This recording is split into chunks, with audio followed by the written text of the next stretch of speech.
saya. Masih tetap sama, nama saya Omega Maleke, mahasiswa psikologi semester 4 Fakultas Ilmu Pendidikan Universitas Negeri Manado. Nah, kali ini saya akan membahas mengenai perkembangan teori intelijensi. Di dalamnya ada beberapa ahli, kalau tidak salah ada 6 ahli, tapi saat ini saya hanya akan membahas 4 ahli saja. Dan yang pertama itu saya akan bahas mengenai Lewis Terman tahun 1900.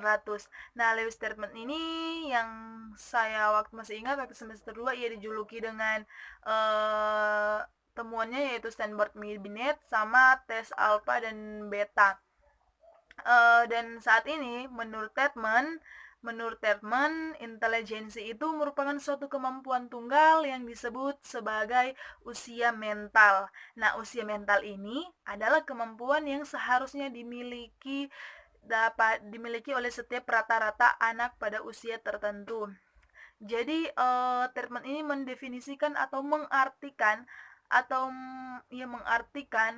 intelijensi ini sebagai kemampuan untuk berpikir abstrak. Jadi menurut Terman ini intelijensi itu adalah kemampuan yang disebut dengan satu faktor, hanya satu faktor saja. Kemampuan ini dia sebut sebagai satu faktor saja. Karena kita akan belajar selanjutnya mungkin teori-teori yang lain pada ahli-ahli yang lain, intelijensi ada beberapa faktor, tapi menurut Terman ini dia berbeda daripada yang lain, daripada ahli-ahli yang lain. Kalau Terman ini dia hanya menyebut kemampuan itu sebagai satu faktor utama, faktor tunggal yang menopang atau yang ini kemampuan seorang anak. Misalnya seorang anak yang cerdas, yang biasanya seorang anak yang pada umurnya saja itu biasanya kalau orang lihat misalnya kalau orang lihat, wah anak ini pandai ya, wah anak ini luar biasa hebat, tidak seperti yang anak-anak lain.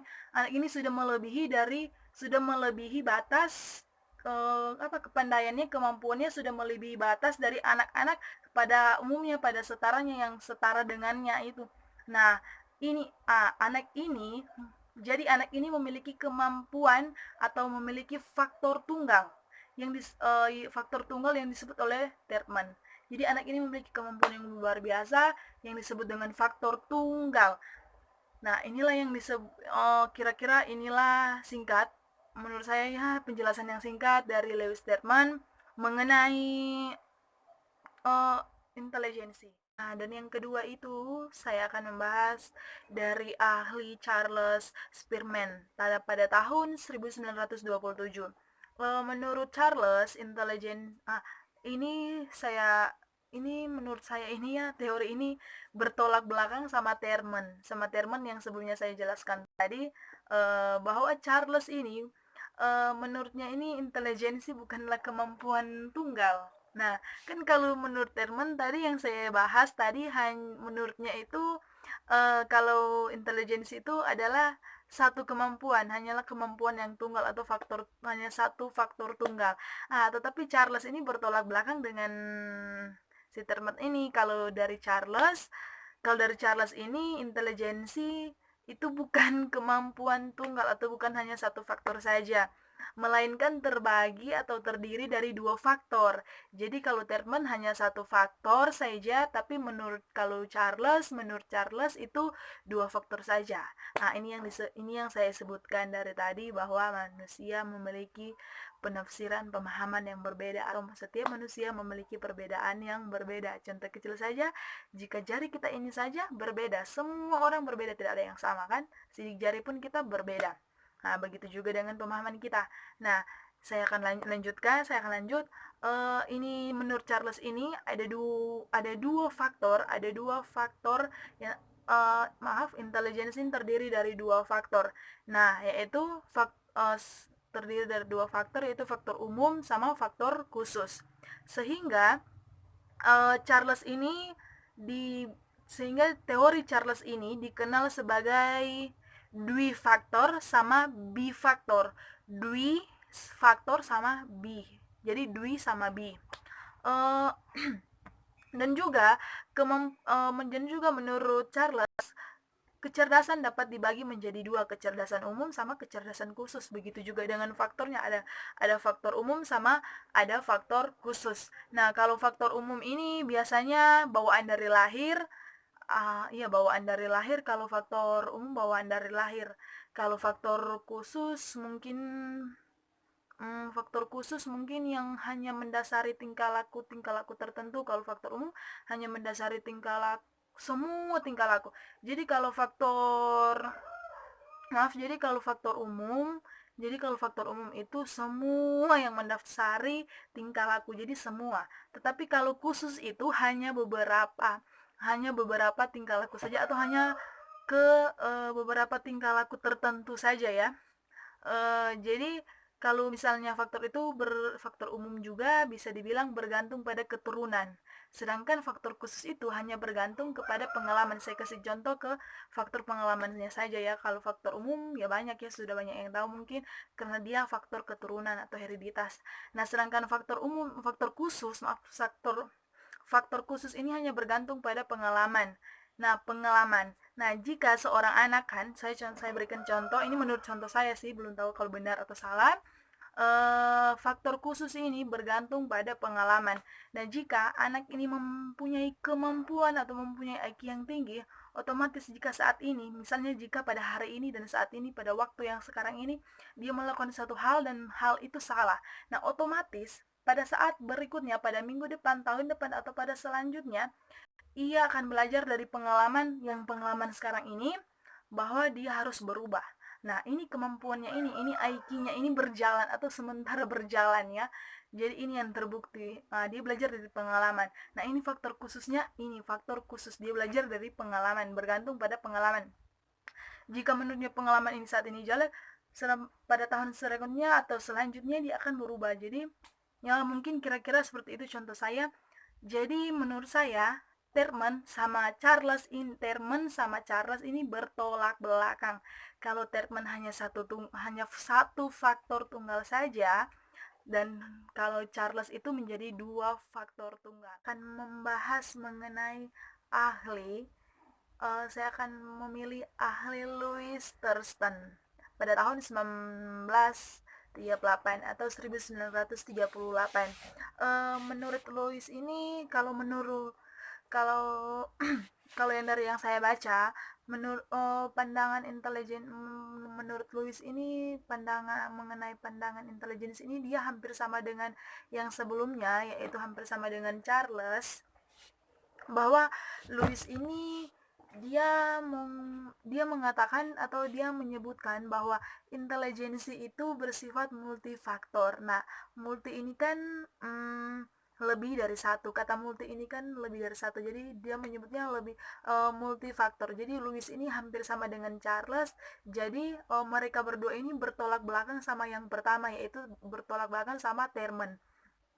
Terman kan hanya satu, kan kalau Charles juga dua, dua faktor umum sama faktor khusus. Nah, Louis ini juga dia pandangannya ini hampir sama juga dengan Charles, yaitu dua faktor yaitu faktor umum dan faktor khusus. Tapi yang hanya berbedanya sedikit, kalau menurut Louis, di faktor umumnya itu ada 7 juga. Di dalamnya juga ada 7 faktor umum juga.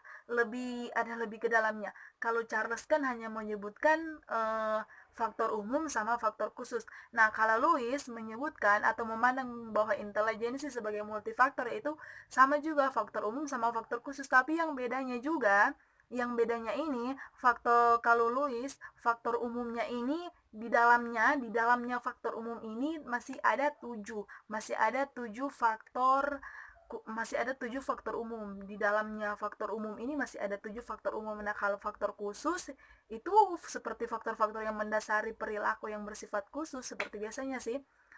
Jadi menurut Louis ini sama, ada 2 faktor umum sama faktor khusus, tapi yang sama juga dia teorinya atau pandangannya hampir sama dengan sama Charles, tapi yang bedanya faktor umumnya ini di dalamnya juga itu ada 7 faktor umum juga. Tapi kalau sama Charles itu tidak di dalamnya tidak ada juga 7 itu, jadi hanya bedanya di situ. Dan selanjutnya dan terakhir, saya memilih ahli Guilford. Nah, Guilford ini pada tahun 1967, Guilford ini juga berbeda dari sebelumnya, berbeda dari Thurman, berbeda dari Charles juga, sama juga berbeda dari siapa tadi? Louis. Nah, kalau tadi kan hanya satu faktor, dua faktor, tujuh faktor. Nah, kalau di Guilford ini berbeda, jauh berbeda dengan yang lain seperti yang tadi. Nah, Guilford ini memandang intelijensi dari 120 faktor. 120 faktor lu banyak sekali ya. 120 faktor, saya waktu baca tadi atau saya mempelajari tadi, wow, saya terkejut. 120 faktor banyak banget ya, dari mana semua ya. Nah, itu yang akan kita belajar, itu yang akan kita bahas. Nah, menurut Guilford, 120 faktor ini adalah model yang berbentuk kubus yang disebut dengan model struktur intelektual dengan 120 faktor. Nah, 120 faktor ini dapat dari mana? Seperti matematika ya. 120 faktor ini dia hasil dari kombinasi atau hasil dari pengkajian yang mengkaji atau mengkombinasikan dari tiga dimensi yang ada. Jadi ini 120 faktor yang banyak, yang menurut saya itu banyak, berbeda dari ahli-ahli yang tadi, yang saya sebutkan tadi, banyak sekali. 120 faktor ini kombinasi atau kajian dari dia mengkaji atau mengkombinasi dari tiga dimensi. Tiga dimensi itu ada apa-apa? Ayo. Nah, pertama itu ada operasi atau proses, baru ada dimensi atau isi atau materi atau konten, dan juga ada dari hasil atau produk. Nah, dari ketiga dimensi ini, Guilford menemukan atau menghasilkan kombinasinya atau kajiannya menjadi 120 faktor. Nah, 120 faktor. Nah, jadi Guilford ini berbeda dengan yang lain. Dia menurutnya intelijensi itu terdiri dari 120 faktor. Nah, jadi inilah keempat ahli yang kita bahas tadi, yaitu pertama ada Terman yang menurut Terman itu hanya satu faktor tunggal saja. Kalau menurut Terman hanya satu faktor tunggal saja itu intelijensi. Nah, kalau menurut siapa? Kalau menurut Charles yang kedua tadi, menurut Charles itu hanya dua faktor saja, yaitu faktor umum sama faktor khusus. Nah, kalau menurut yang ketiga, menurut Louis juga hanya maaf, hanya hanya tujuh faktor saja, hanya dua faktor saja yang dalamnya tujuh faktor, hanya tujuh faktor saja. Nah, yang ketiga ini yang Guilford 120 faktor. Jadi bisa saya ulang, yang pertama Louis Terman, dia satu faktor tunggal saja, yang kedua Charles hanya dua faktor saja, dan yang ketiga itu ada Louis 7 faktor, dan yang keempat itu ada Guilford 120 faktor. Jadi dari keempat ahli yang saya bahas tadi itu berbeda-beda. Tanggapan intelijensi mereka berbeda-beda. Intelijensi hasil dari faktor-faktor mereka itu berbeda-beda. Kajian-kajiannya itu mereka berbeda-beda. Mereka mengkombinasikan hasil-hasil kajian atau hasil-hasil faktor itu berbeda-beda.